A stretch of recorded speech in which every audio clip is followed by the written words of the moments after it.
नमस्कार, Asian news की खास पेशकश में आप सभी का स्वागत है। मैं हूं आपके साथ भागीरथ साहू। यूपी में चुनावी माहौल गरमाने लगा है और इस बार केंद्र में है नारी शक्ति। बीजेपी ने नारी शक्ति वंदन अभियान के जरिए आधी आबादी तक पहुंचने का बड़ा प्लान तैयार किया है। पार्टी मिस्ड कॉल अभियान के जरिए 20 लाख महिला मतदाताओं से संपर्क साधने जा रही है। मोबाइल नंबर पर एक कॉल और सीधे जुड़ाव, यही है बीजेपी की नई रणनीति। महिला आरक्षण को बीजेपी बड़ा सियासी ब्रह्मास्त्र मान रही है। पार्टी का दावा है कि इससे महिलाओं को राजनीति में 1/3 हिस्सेदारी मिलेगी और उनका सशक्तिकरण होगा। वहीं दूसरी ओर विपक्ष इस अभियान पर सवाल खड़े कर रहा है। समाजवादी पार्टी इसे चुनावी स्टंट बता रही है और कह रही है कि बिना जातीय जनगणना के ये अधूरा फैसला है। अब सवाल यह है कि क्या नारी शक्ति वंदन अभियान बीजेपी को चुनावी फायदा दिलाएगा या फिर यह मुद्दा सियासी घमासान में उलझ जाएगा। इसी खास मुद्दे पर हम चर्चा करेंगे, लेकिन पहले कुछ प्रतिक्रिया आपको सुना देते हैं। जो महिला रिजर्वेशन बिल है उसको लेके आदरणीय अखिलेश यादव जी ने पहले ही कहा कि ये भारतीय जनता पार्टी धोखा देने वाली सरकार है, जो जनगणना नहीं कराना चाहती, जो जाति जनगणना नहीं कराना चाहती, जो महिलाओं को भी उनका हक नहीं देना चाहती। 2011 की जनगणना से आप महिला रिजर्वेशन तय कर रहे हैं, जबकि अगर जाति जनगणना हो जाती और जनगणना के बाद ये तय होता तो कम से कम जो हक है महिलाओं का वो मिलता। और फिर सवाल इस बात का, जिस बात को श्रद्धेय नेताजी मुलायम सिंह यादव जी कहते थे कि रिजर्वेशन में जो पिछड़े हैं, दलित महिलाएं हैं, अल्पसंख्यक महिलाएं, आदिवासी महिलाएं हैं, उनको हक अधिकार कैसे मिलेगा। आदरणीय योगी आदित्यनाथ जी ने डबल इंजन की सरकार के माध्यम से उत्तर प्रदेश की महिलाओं को आर्थिक रूप से, सामाजिक रूप से न सिर्फ सशक्त किया है बल्कि उनका स्वावलंबन एवं सम्मान को भी सुनिश्चित करने का काम किया है। आज उत्तर प्रदेश की करोड़ों महिलाओं को आर्थिक रूप से सरकार के माध्यम से सहायता मिल रही है, जिसके चलते उनकी न सिर्फ आर्थिक सशक्तिकरण हो रहा है बल्कि वो सामाजिक रूप से भी मुख्य धारा में शामिल हो रही हैं। विभिन्न माध्यमों से महिलाओं के लिए नीतियों को लागू किया गया। उत्तर प्रदेश की पुलिस में महिलाओं के लिए पदों को आरक्षित किया गया। तो आपने सुना पक्ष और विपक्ष के यहाँ पर बयान। तो चलिए इसे खास मुद्दे पर चर्चा भी शुरू करते हैं। जो मेहमान हमारे साथ मौजूद है मैं उनका आप लोगों से तारुफ करा देता हूँ। हमारे साथ है बीजेपी प्रवक्ता चंद्रमोहन चौबे जी, सपा प्रवक्ता डॉक्टर नितिन सिंह जी और कांग्रेस प्रवक्ता वाचस्पति द्विवेदी जी। आप तीनों मेहमानों का स्वागत हमारे इस खास चर्चा में। सबसे पहले चंद्रमोहन चौबे जी, देखिए जिस तरह से अभी 16 अप्रैल से यानी कि कल से जिस तरह से इस पर एक विशेष चर्चा होगी लोकसभा में, लेकिन इसको लेकर आप लोग ने अभी से चुनाव से पहले ही नारी शक्ति वंदन अभियान शुरू करने का फैसला लिया है, जिसमें 20 लाख महिला वोटर्स को आप जोड़ेंगे मिस्ड कॉल के जरिए। लेकिन सपा, खासकर विपक्ष, इस पर सवाल उठा रहा है। वो कह रहे हैं कि जाति जनगणना तो अभी शुरू नहीं हुई है और आप उसके कराने से पहले महिला आरक्षण बिल यहां पर लागू करना चाहते हैं 2029 में। आखिर अगर आप लोग जातिगत आधारित जनगणना करा देते तो महिलाओं के इससे ज्यादा बेहतर फायदा होता। अभी तो सिर्फ आप दिखावा कर रहे हैं सिर्फ। भगीरथ जी नमस्कार आपको, आपके चैनलों के दर्शकों को और सभी इस पैनल पर बैठे साथियों को। भगीरथ जी, भारतीय जनता पार्टी सनातन के प्रति जो है आस्था रखती है, भारतीय सभ्यता और संस्कृति में जो है आस्था रखती है और यत्र नारी पूजन्ते तत्र देवता रमन्ते, इस मूल मंत्र को, इस सिद्धांत को मानती है। और ये मानती ही नहीं है, हमारे भारतीय जनता पार्टी के नेतृत्व में जो एनडीए की सरकार चल रही है उसके आप अगर योजनाएं देखेंगे तो वो स्पष्ट रूप से आपको दिखेंगी। चाहे जनधन योजना हो, चाहे आयुष्मान हो, चाहे उज्ज्वला गैस योजना हो, चाहे आवास हो, गरीबों को आवास हो, उसमें अगर आप देखेंगे तो सब में महिलाओं को प्राथमिकता दी गई। आप हमारी हर योजना में देखेंगे कि हम नारी शक्ति को बक्का बंधन करते हैं, उनको अभिनंदन करते हैं। चाहे मातृ अवकाश हो, चाहे उनको जो है मातृ अवकाश के समय और उनको जो है अधिक से अधिक ऐसा भोजन, पौष्टिक भोजन देने की व्यवस्था हो, वो हमारे सरकार में दिखती है। चाहे लाडली बहन हो योजना हो, चाहे मतलब आप हमारी जहां भी सरकार है, चाहे केंद्र की सरकार हो अथवा राज्यों की सरकार हो, वहां पर आप अगर देखेंगे, हमारी योजनाओं को देखेंगे, हमारे कार्यक्रम हमारी सरकार का देखेंगे, तो नारी का अभिनंदन करता है। और आज ही नहीं, हमेशा ही। और उसी नारी के सम्मान का ये जो नारी शक्ति अभिनंदन योजना है, ये उनको वंदन करने का एक और कड़ी है। और रही बात समाजवादी पार्टी की अथवा विपक्ष की, तो धोखेबाज तो वो लोग हैं, धोखा तो वो देते हैं, नारी शक्ति का विरोध तो वो करते हैं। कांग्रेस ने 2008 में क्या किया? धोखा देने का तो काम किया। राज्यसभा में उन्होंने जो है पेश किया, जिसमें भारतीय जनता पार्टी ने उनका समर्थन किया, जबकि हम चाहते तो विरोध करते, लेकिन हमने नहीं। विरोध किसने किया? विपक्ष होने के नाते विरोध करने का काम कौन करता है? लेकिन हम विरोध के लिए विरोध नहीं करते हैं। विरोध किसने किया भागीरथ जी? समाजवादी पार्टी ने किया, राष्ट्रीय जनता दल ने किया। क्यों? और कांग्रेस की मंशा देखिए, लोकसभा में ये नहीं लेके आए क्योंकि इनको अपनी सरकार बचाने की चिंता थी। इनको ना नारी के शक्ति से अभिनंदन उनको करना है, ना उनके प्रति सम्मान दिखाना था, उनको सिर्फ वोट बैंक का दिखाना था। अभी यही लोग जो है 2024 में जब हुआ था तो इन लोगों ने विरोध किया था। इन लोगों ने कहा था कि जो है इस तरह नहीं हो सकता। समाजवादी पार्टी विरोध में खड़ी थी, राष्ट्रीय जनता दल विरोध में खड़ी थी, और यहां तक कि कांग्रेस भी विरोध में खड़ी दिखाई देती आई। वो तो सिर्फ धोखे का काम करती है। 2008 में लाए, क्यों नहीं इन्होंने किया? क्यों नहीं इन्होंने उसका समर्थन कराया? लोकसभा में लाते, लोकसभा में बिल ये रखते। अगर भारतीय जनता पार्टी उस समय अगर पीछे हटती तो भारतीय जनता पार्टी को आप दोषी ठीक है नितिन जी, या देश समझता।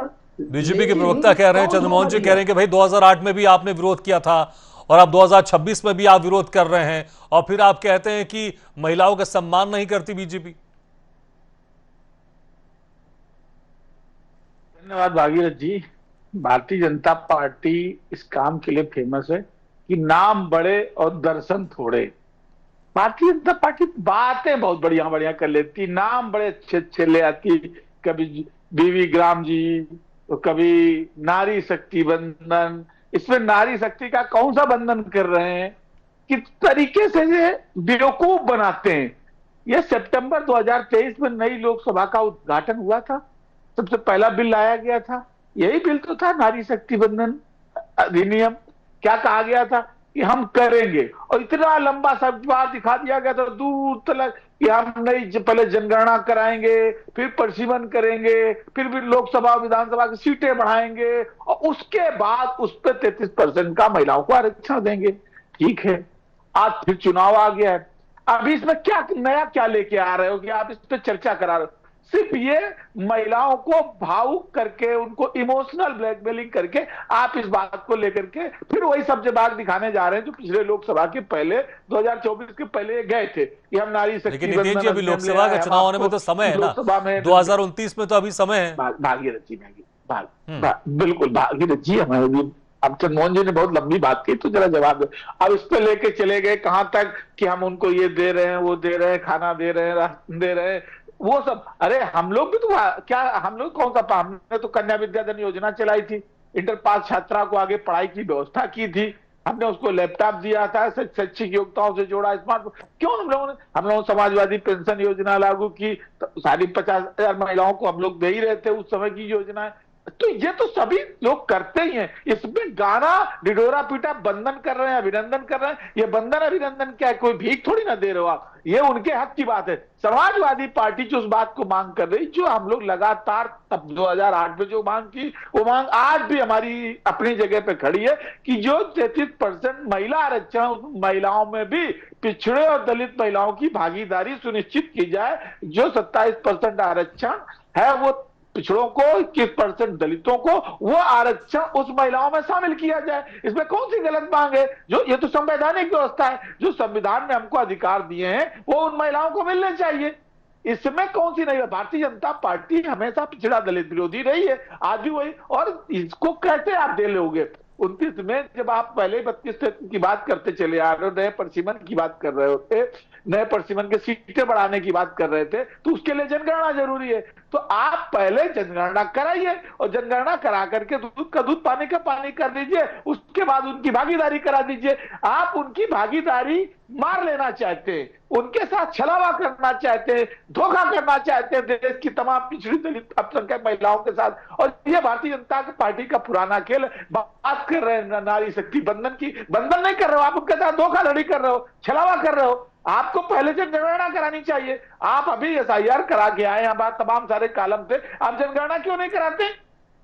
जब एसआईआर हो सकती है तो जनगणना नहीं हो सकती है। लेकिन नहीं, जनगणना नहीं कराएंगे क्योंकि उसमें सामाजिक भागीदारी का पैमाना साफ हो जाएगा। हम लोग लगातार मांग कर रहे हैं, जिसकी जितनी हिस्सेदारी उसमें उसकी उतनी भागीदारी। पता चल जाएगा साहू समाज का कितना वोट है, पता चल जाएगा द्विवेदी जी के कितने वोट हैं, पता चल जाएगा चौबे जी के कितने वोट हैं। हम उनके हिसाब से भागीदारी की मांग करेंगे। भारतीय जनता पार्टी ये चाहती नहीं है। ठीक है, क्यों? ठीक है, मैं भागीदारी पता चल मैं वाचस्पति जी के पास जाऊंगा, लेकिन चंद्रमोहन जी कुछ जवाब देना चाहते हैं। चंद्रमोहन जी संक्षेप में दीजिएगा, संक्षेप में, क्योंकि अभी आपकी बारी नहीं है, संक्षेप में 15-20 सेकंड में।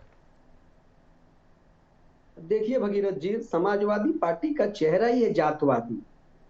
जातों में बांटो, हिंदू मुस्लिम में बांटो, और अभी भी देखिए नारी शक्ति को भी, नारी को भी बांटने का काम कर रहे हैं। तो इससे इनका चरित्र उजागर हो रहा है, इसका चरित्र इनका उजागर हो रहा है। अरे शांत हो जाइए, अपने चरित्र को देखिए। इनका डीएनए ही, इनका मूल डीएनए जातवाद को बढ़ावा देना, इनका मूल डीएनए आपस में बांटना, जातियों में बांट रहे हैं। अब महिला शक्ति को भी जात में बांटने का काम कर रहे हैं। हम आपकी बात कर रहे हैं, सदियों से 5000 सालों से आप भ्रम फैलाते हैं, किस प्रकार लोगों को गुमराह करने का काम करते हैं। इनको इसका स्वागत करना चाहिए। और देखिए, स्वागत नहीं करेंगे भगीरथ जी, क्योंकि ये विरोधी हैं, ये महिला विरोधी रहे हैं। इनके ही नेता थे ना जो कहते थे कि लड़के हैं, लड़कों से गलती हो जाती है। तो ये तो चरित्र है इनका, ये महिला विरोधी इनका चरित्र रहा है। ठीक है, ठीक है चंद्रमोहन जी, जब दोबारा आपके पास आऊंगा आप अपनी बात उस वक्त और रख दीजिएगा। ठीक है, अभी मैं वाचस्पति जी के पास जाना चाहूंगा। ठीक है वाचस्पति जी, देखिए जिस तरह से नितिन जी ने अभी की सरकार पर आरोप लगा रहे हैं, तो उस वक्त की सरकार पर भी आरोप लगा रहे हैं 2008 में जब आपकी सरकार थी। वो कह रहे थे कि उस वक्त भी हमने यही कहा था कि जो महिलाओं में जो जाति क्या हिसाब से आप देंगे उसको आरक्षण, उसमें भी तय होना चाहिए, इसलिए उस वक्त हमने विरोध किया था और अभी भी हम विरोध कर रहे हैं। लेकिन यहाँ पे साफ तौर से अभी जो अब संशोधन इसमें होने वाला है और परिसीमन की बात भी सामने आ रही है, उसमें सीटें भी बढ़ेंगी और पूरी कोशिश की जा रही है कि 2029 से महिलाओं को 33% आरक्षण मिल जाए। एक तरफ तो आप महिलाओं के आरक्षण का समर्थन करते हैं, लेकिन दूसरी तरफ जो संशोधन विधेयक आने वाला है उसका आप विरोध कर रहे हैं। भगीरथ जी नमस्कार, चौबे जी को नमस्कार और नितिन भाई जी को नमस्कार। देखिए प्रासंगिक विषय क्या है और जो बिल आया है उस पर चर्चा की है और उस पर बिल्कुल तथ्यगत बात होनी चाहिए। पहले तो मैं सबसे पहले चौबे जी को करेक्ट कर दूं कि 30 साल पहले 1996 में नरसिंहा राव जी की सरकार में प्रथम बार ये बिल आया था और उस समय भाजपा ने इसका पुरजोर विरोध किया था और इन्हीं शब्दों पर, उन्हीं बातों पर किया था जिनको आज वो विपक्ष पर तोहमत मढ़ने की बात कर रहे हैं। क्योंकि 1996 में जब ये बिल आया था तो उस समय मिड टर्म था, तो उन्होंने कहा कि आपकी जनगणना नहीं हुई है इसलिए आप डिलिमिटेशन नहीं करा सकते। तो आज आप जब 2026 में हैं तो आप 2000 के आधार पर, जनगणना के आधार पर आप डिलिमिटेशन कैसे कर सकते हैं? पहले बात तो विषय ये हुआ है। दूसरी बात, अगर चौबे जी का दिल इतना खुला था, इतने महामना हैं, इतने उदार हृदय हैं, नारी शक्ति वंदन अधिनियम के इतने पुरजोर समर्थक हैं, तो उस समय 1996 में विरोध क्यों नहीं किया? उस समय चाहे नितिन जी होते, चाहे लालू जी होते या कोई और पार्टी होती, कांग्रेस और बीजेपी ने मिलकर 33% आरक्षण लोकसभा में पारित करा लिया होता।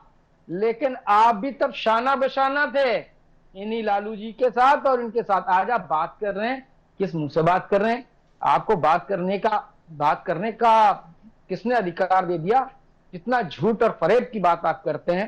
देखिए आरक्षण तो हमने देने का हमने शुरू किया, आपने तो केवल और लेकिन दे का पाए आप 2014 तक अमूमन आपकी सरकार रही केंद्र में, लेकिन तब भी आप आरक्षण नहीं दे पाए। सुन लीजिए, 1950 में महिलाओं को सर्वप्रथम पूरी दुनिया में वोटर फ्रेंचाइजी का अधिकार कांग्रेस ने दिया। इसके बाद त्रिस्तरीय पंचायत में 33% महिलाओं का रिजर्वेशन कांग्रेस ने दिया। न तो भाजपा ने दिया, न किसी और सरकार ने दिया, कांग्रेस ने दिया था। और ये तथ्य आप रख लें कि उससे कांग्रेस को कोई फायदा होने वाला नहीं था और न हुआ, क्योंकि उस समय जो त्रिस्तरीय पंचायत है उन पर कांग्रेस की जमीनी धरातल पर पकड़ नहीं है।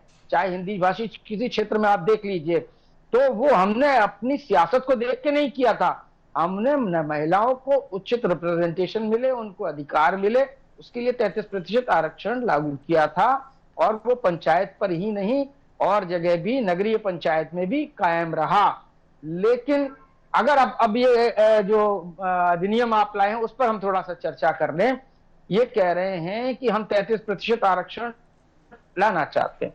ठीक है, हम आपका समर्थन करते हैं, क्योंकि हम ही बिल को सबसे पहले लेके आए थे, तो हम तो समर्थन कर ही रहे हैं। लेकिन इस बात पर हमारा पुरजोर विरोध है, जो पुरजोर विरोध आपका 1996 में था, उसी पुरजोर विरोध के तहत हम भी ये वही बात कर रहे हैं कि डिलिमिटेशन तब कराइए जब आप जनगणना करा लीजिए। एक हमारा इस पर प्रश्न है। दूसरी बात ये कि जो आप कह रहे हैं हम 33% आरक्षण देंगे तो आप सीट बढ़ाएंगे। अभी सीट संख्या कितनी है? 543। और अगर आप इसमें बढ़ा लेंगे 33% आरक्षण के लिए, तो आपको बढ़ानी पड़ेगी 179 सीटें। तो ये इट कम्स टू 722 सीटें होनी चाहिए। लेकिन किन कारणों से भाजपा 850 सीटें करना चाहती है, उसका कोई लॉजिक होना चाहिए। ठीक है, मेरे पास समय कम है, क्लास कमेंट ले लेता हूं, क्योंकि आप लोग दोनों एक तरफ है और बीजेपी के प्रवक्ता एक तरफ है, इसलिए क्लास कमेंट उनसे ले लेता हूं मैं। चंद्रमोहन जी, देखिए अभी नारी शक्ति वंदन अधिनियम, ठीक है, सीटें कहां से आ रही हैं? ठीक है, मैं जवाब लेता हूं, लेकिन संक्षेप में।